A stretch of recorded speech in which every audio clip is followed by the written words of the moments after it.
नमस्कार दोस्तों, बहुत बहुत स्वागत है आपका निशाज़ रेनबो में। दोस्तों, आज एक बहुत ही प्रचलित टॉपिक, एक कुप्रथा कह सकते हैं, जो हमारे समाज में चल रही है, उस पे मैं आपसे बात करना चाहती हूँ और वो है दहेज प्रथा। ऐसा कोई भी घर या परिवार नहीं होगा जो इस प्रथा से दो चार ना हुआ हो। सहमत हैं या नहीं, बताइएगा ज़रूर। दोस्तों, हम में से अगर गणित लगाई जाए तो हम में से ज़्यादातर लोग इस प्रथा के विरोधी ही मिलेंगे। अगर मैं कहूँ कि 99% लोग इस प्रथा के विरोधी हैं तो ये कहीं से गलत नहीं होगा। तो फिर मुझे ये बताइए कि ये दहेज ले कौन रहा है और ये दहेज दे कौन रहा है। देखिए, हर सिक्के के दो पहलू होते हैं, दोनों पे विचार करने की ज़रूरत है। मेरा मानना है कि इस प्रथा को हम जड़ से ख़त्म कर सकते हैं, जड़ से ख़त्म कर सकते हैं। जी हाँ, सही सुना आपने, इस प्रथा को हम जड़ से ख़त्म कर सकते हैं। तो सिक्के का जो पहला पहलू जो हमारे बीच में बहुत प्रचलित है, ये वक्तव्य आप लोगों ने बहुत सुना होगा, लड़के वाले लालची होते हैं, लोभी होते हैं, दहेज लोभी होते हैं, बेटियों को हमारी प्रताड़ित करते हैं। एक टॉपिक ये हुआ। तो इस पे हम लोग बड़ी फेमस लाइन्स हैं, जिसको भी देखो वो लड़के वालों के खिलाफ बिल्कुल बिंदास बोल के चला जाता है, चार गालियां दे देता है कि दूल्हा पक्ष लालची है और समाज में उन लोगों ने इस कुप्रथा को जीवित रखा है। चलिए, सिक्के का एक पहलू तो ये है, बड़ा आसान होता है लड़के वालों को गाली देना और उसके बाद अपने मन की भड़ास निकाल देना, लेकिन उसमें कहाँ है वो चीज़ जो इस प्रथा को समाप्त कर सकती है? आपको कहीं दिखती है? हम इस टॉपिक पे बड़े आसानी से डिस्कस कर लेते हैं, बड़े आसानी से एक तरफा अपना डिसीज़न भी दे देते हैं कि लड़के वाले गलत हैं। आइए, आपको मैं दिखाती हूँ सिक्के का दूसरा पहलू। इस बात को मैं आपके साथ कुछ पॉइंट्स के साथ डिस्कस करूँगी। तो पहला पॉइंट हम उठा लेते हैं फ्रेंड्स, दहेज प्रथा है क्यों?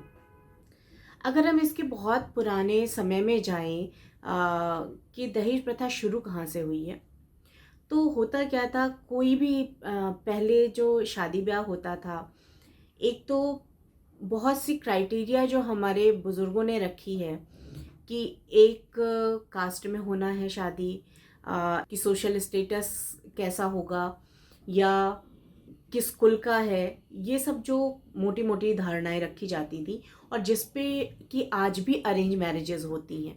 लव मैरिजेस को छोड़ दिया जाए तो अरेंज मैरिजेस आज भी इसी बेसिस पे होती हैं कि परिवार कैसा है, घर कैसा है, कुल कैसा है, संपत्ति कितनी है, इन बातों पे डिस्कस होता है। तो पहले भी यही चीज़ होती थी, लेकिन ये होता था कि पहले लोग ज़मीन जायदाद ज़्यादा देखते थे कि भाई लड़के के पास अगर उसके फादर के पास ज़मीन जायदाद बहुत ज़्यादा है तो वहाँ पे लड़की का भविष्य सुरक्षित है। और शादी के बाद जब बेटी को विदा किया जाता था तो उसके पिता, उसके भाई, उसके रिश्तेदार उसे बहुत से तोहफे देते थे, आशीर्वाद देते थे, शुभकामनाएं देते थे उसके भविष्य के लिए, उसके नए जीवन की जो शुरुआत हो रही है उसके लिए, जो वो गृहस्थ जीवन में प्रवेश कर रही है उसके लिए। ये धीरे धीरे कैसे ये प्रथा बन गई, मैं एक तरफा नहीं कह रही हूँ। मैं ये नहीं कह रही हूँ कि लड़के वाले सही हैं या लड़की वाले सही हैं। मैं सिर्फ आपका ध्यान इस तरफ खींचना चाहती हूँ कि आप बताइए, क्या संभव है इसको ख़त्म करना? तो मेरे पास कुछ तरीके हैं, मैं समझती हूँ कि ये प्रथा खत्म हो सकती है। तो वो जो आशीर्वाद, जो शुभकामनाएं दी जाती थी, वो धीरे धीरे धीरे धीरे स्टेटस सिंबल बनती गई। लड़के वाले के यहाँ जब ये चीज़ें पहुँचती तो उनके लिए स्टेटस सिंबल बन गया कि भाई हमारी बहू तो ये लेके आई।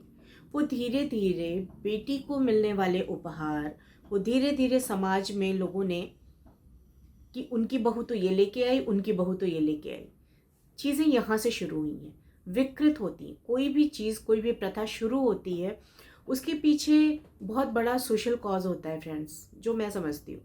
लेकिन जैसे हम उस पे काम नहीं करते और धीरे धीरे वो प्रथा, वो रीति कुरीति में बदल जाती है, कुप्रथा में बदल जाती है, धीरे धीरे अपभ्रंश होता जाता है उसका, जो जहाँ से शुरू हुई थी और कहाँ जा कर के आज हमें बहुत सी बेटियाँ, बहुत सी बहनें हमारी इस दहेज की वेदी पे चढ़ा दी गई, उनको अपनी जान तक देनी पड़ी।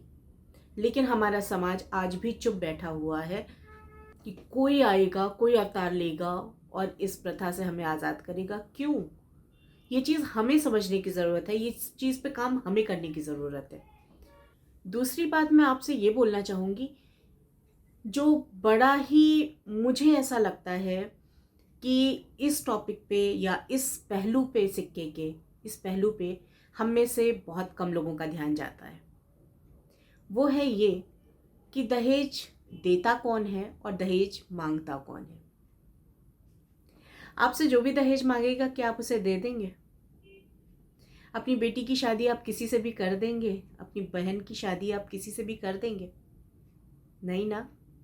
बताइए, ये प्रश्न है आपके लिए, बताइएगा ज़रूर। मैं इस पे आगे बढ़ती हूँ। तो आप अपनी बेटी की या अपनी बहन की शादी ऐसे किसी से नहीं कर देंगे।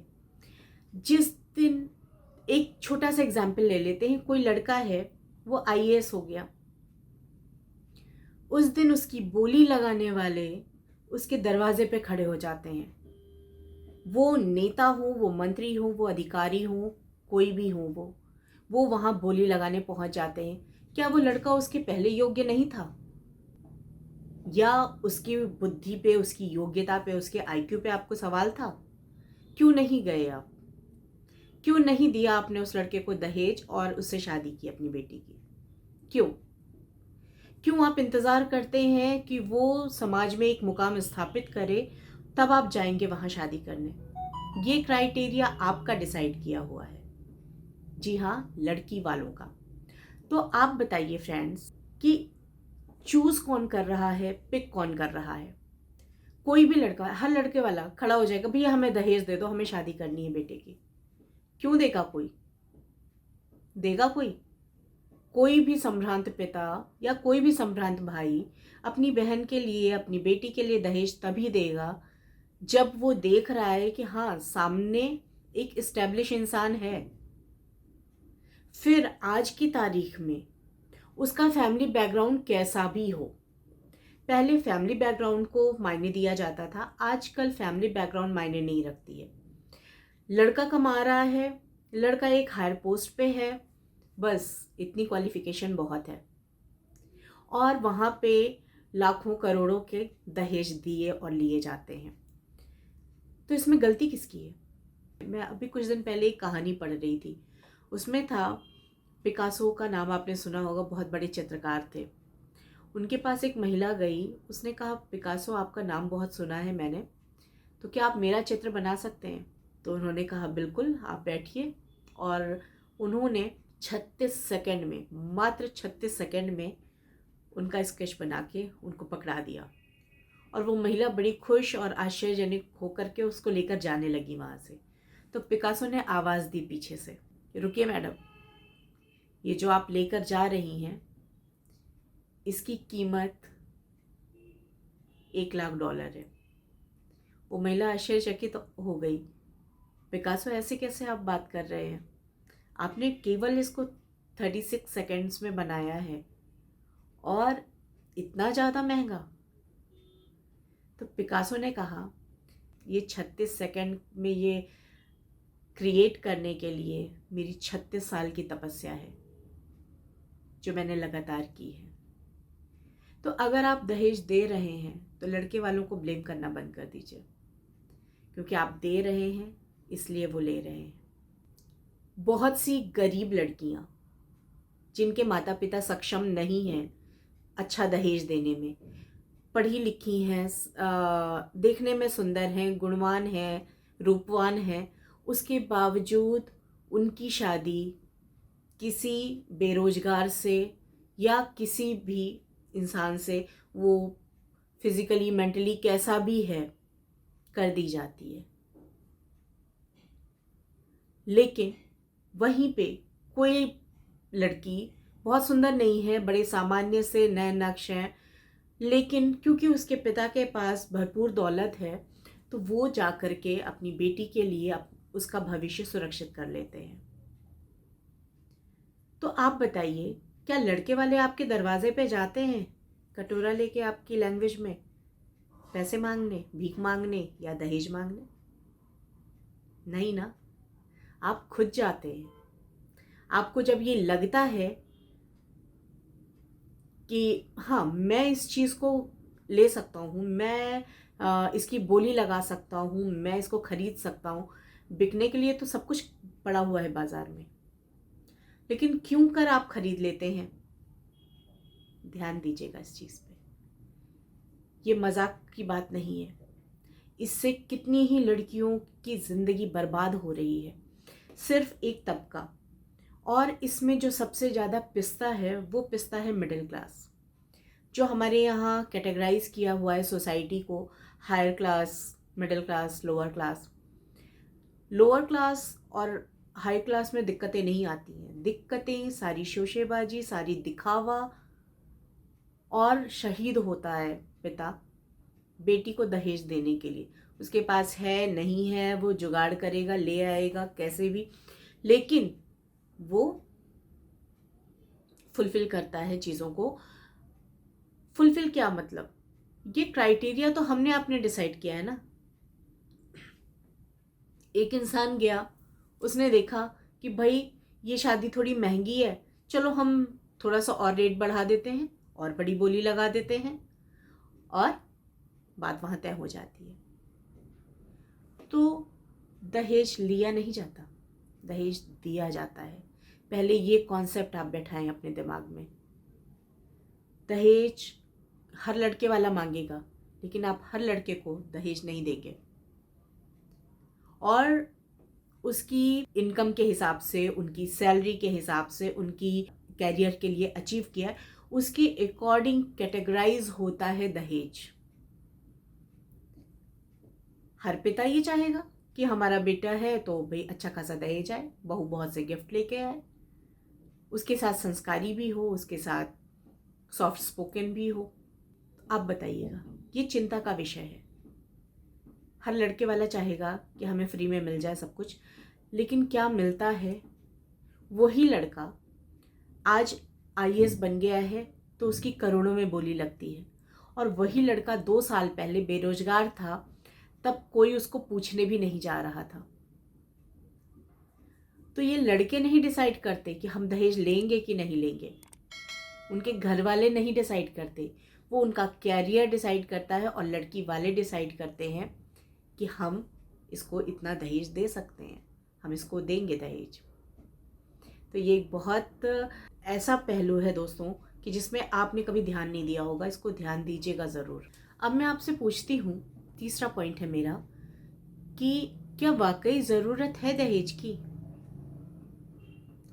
ये प्रश्न लड़के वालों से भी है और लड़की वालों से भी। एक लड़का जो पढ़ा लिखा और आईएएस हो गया, डॉक्टर हो गया, इंजीनियर हो गया, क्या उसे लेना चाहिए दहेज?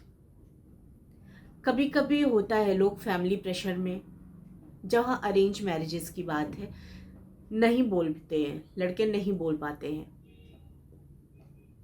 उनके लिए उनका परिवार उस समय सबसे ज़्यादा आगे हो जाता है।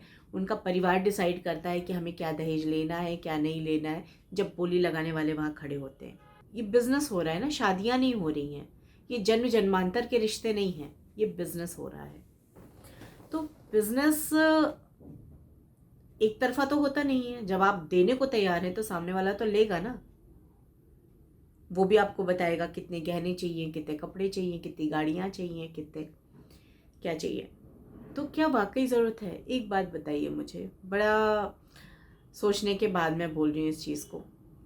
जो इंसान एक मुकाम हासिल कर चुका है अपने कैरियर को लेकर के, वो अगर ये दहेज को ना ले तो क्या उसका काम नहीं चलेगा? वो तो खुद सक्षम है, स्वयं सक्षम हो गया। अब तो वो जो चाहे कमा सकता है, खरीद सकता है, ले सकता है। लेकिन ये मात्र अगर वो चाहेगा भी ऐसा तो उसका परिवार उसे नहीं करने देगा, नहीं करने देगा। उसका रीज़न है क्योंकि मुफ्त की आती हुई लक्ष्मी किसको बुरी लगती है। मैं बहुत ज़्यादा तकलीफ़ महसूस करती हूँ दोस्तों। मुझे लगता है कि इसमें कहीं ना कहीं सबकी गलती है, हमारी पूरी सोसाइटी की, उस लड़के की, उस लड़की की, सबकी। इसका जानते हैं, एकमात्र तरीका है, एकमात्र तरीका है जो कि इसको बदला जा सकता है, इस दहेज प्रथा को बदला जा सकता है।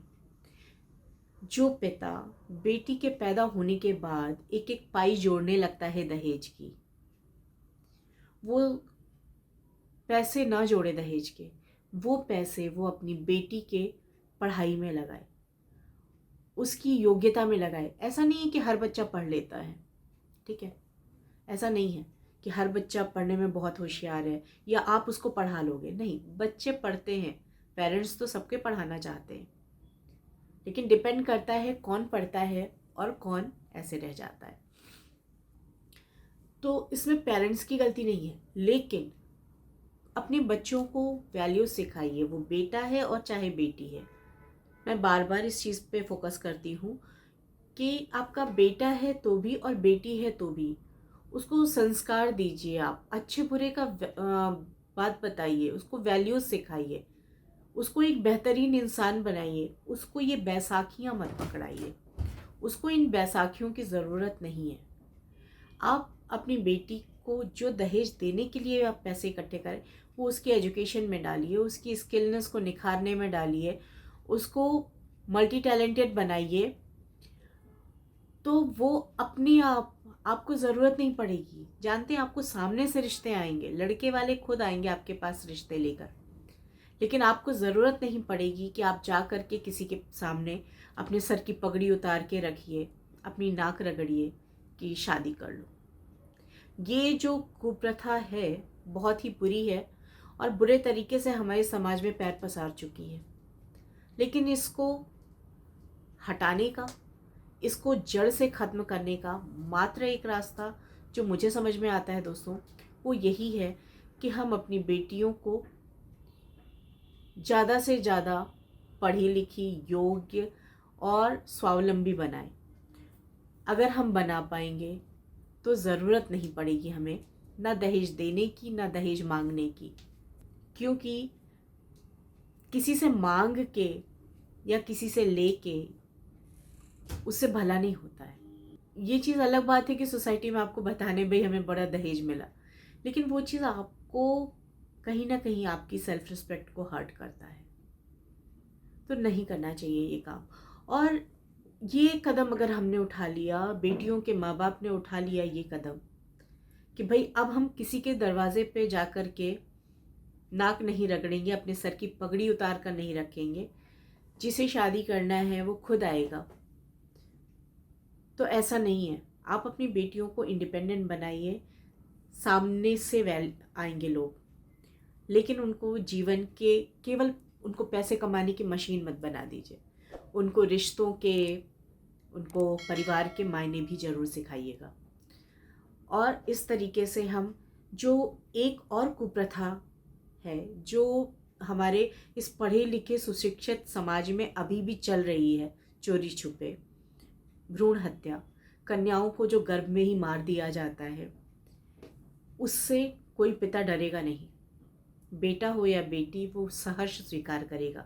एक चीज़ होता है समाज को दिखाना और दूसरी चीज़ होता है उस चीज़ को खुशी खुशी स्वीकारना।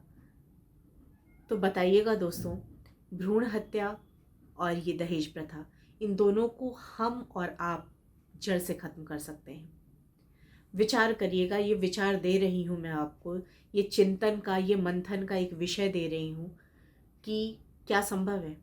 मैं दावा करती हूँ, जिस दिन एक एक पिता ने ये संकल्प ले लिया कि अपनी बेटी को स्वावलंबी बनाना है, उसको एक बेहतरीन इंसान बनाना है, उसके बाद कोई ज़रूरत नहीं पड़ेगी कि आप वहाँ पे जाकर दहेज दे करके और फिर अपनी बेटी के खुशहाल जीवन की कामना करेंगे।